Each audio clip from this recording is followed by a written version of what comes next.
Hey guys, how's it going? It's Andy from Magoo Investing. Happy Monday. When the market opened today, we had some interesting storylines happening. The main things that were happening today was that Apple and Tesla were going through their stock split. And as a result, we had some problems with the major brokers. I came back from the gym, hopped on Twitter, and it's never a good sign when Robinhood is trending.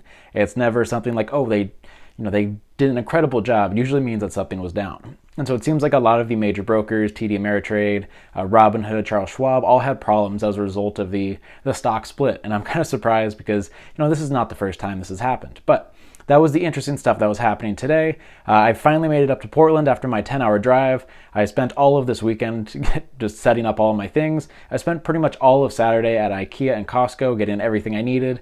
And IKEA was sold out of pretty much everything. So I'm living on the bare minimum right now, but I'm excited to be up here, and that means that we can get back to talking about the stock market. Videos have been a little light in the past couple weeks. I had to focus on moving, and I finished grad school, so now I have nothing else to do besides make YouTube videos. And so in today's video, I wanted to talk about what I've been doing with my stock portfolio in the past month and what I plan on doing going into September. And so in this video, I'm going to be very transparent because I think it's really important.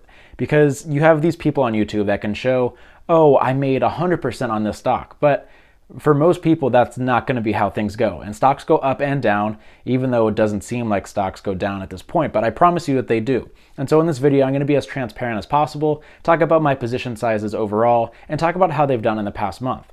Before getting into today's video, I do have to say that I'm not a licensed financial advisor, and this is not financial advice. Anything you see in this video is just me talking about my own opinions on the stock market, and you need to do your own research. Also, if you've been enjoying these videos, I really appreciate it. Hit the like and subscribe button, as it would help my channel out a lot. With that out of the way, let's talk about my stock portfolio going into September of 2020. And so the largest position that I have right now is going to be with Sonos, ticker symbol SONO, and it makes up around 50% of my overall portfolio. And so this is absolutely a mistake. I got really excited with Sonos when I made that video about it a couple months ago. I bought in for 100 shares, and then right before the earnings happened, I doubled down and I bought 200, and that was absolutely a mistake. And that is something that's really hard to learn because when the stock was doing really well towards the end of July, going into that earnings report, I was like, sure, I'll double down. But I think it's really important to avoid having any one position be too large. At this point, I love Sonos, but having a very risky and speculative stock be around 50% of my stock portfolio is not the ideal situation. So currently Sonos is trading for around $14.10 and it's down 10% year to date. So I do want to talk about what I've done with Sonos in the past month. In the past month, I've become a proud shareholder of 200 shares of Sonos, like I mentioned. This was because I sold one put at the 1750. Things were going well going into the earnings report, and then I sold another one. And then the stock fell. I made a video talking about that stock crashing. And then it's currently sitting around $14.10, so it's gone down significantly. But I did sell those options for $2.12 a share, and then I sold a call for the $15 price. And so at this point, I am doing a lot better in that position compared to if I just bought straight up shares. And so as a result, my average price is currently $14.78, which is still down 4.8% compared to where it is right now. But compared to me buying at $17.50, I'm very happy with that situation. Also, considering Sonos has gone down 12% in the past month, makes me feel very good because this is the beauty of options. It allows me to lower my average price, and if things go down, I just get to pocket the premium. So I'm down 4.8% on a stock that's down over 10% in the past month. So at this point, I am pretty content with Sonos overall. It is a stock that I love for a long-term position. I made a video talking about why I think it might double in the next year, but my position size is definitely too large.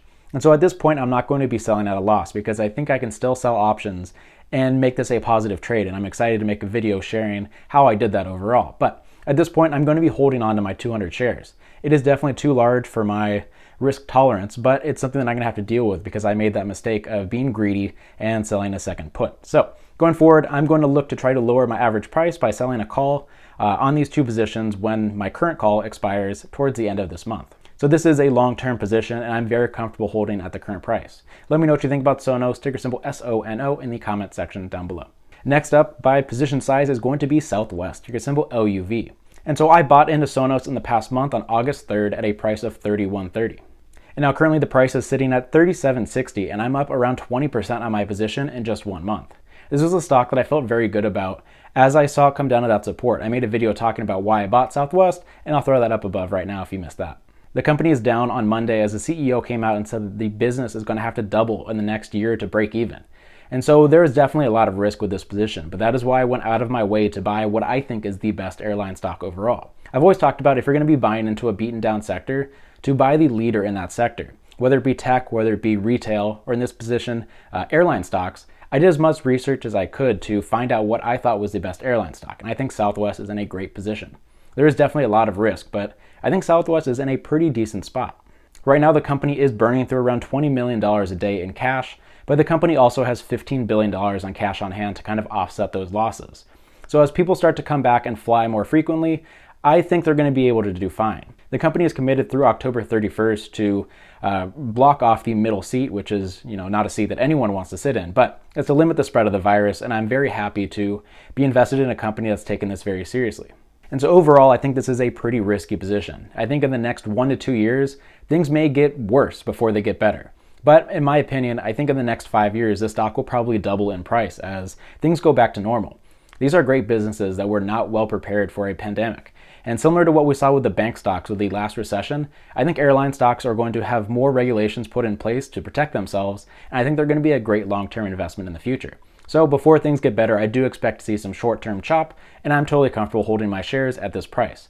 Also, the fact I'm up 20% in a month makes me feel very good about my position. The next stock by position size is going to be Nike, ticker symbol NKE. And so being in Oregon now, being near the headquarters of Nike, even though I could hit Under Armour headquarters with a baseball from my current apartment, but Nike has been one of my favorite stocks and I intend to hold it for pretty much ever at this point.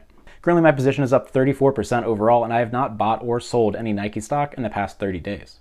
In the past month, Nike has been doing very well, being up 14% in the month of August.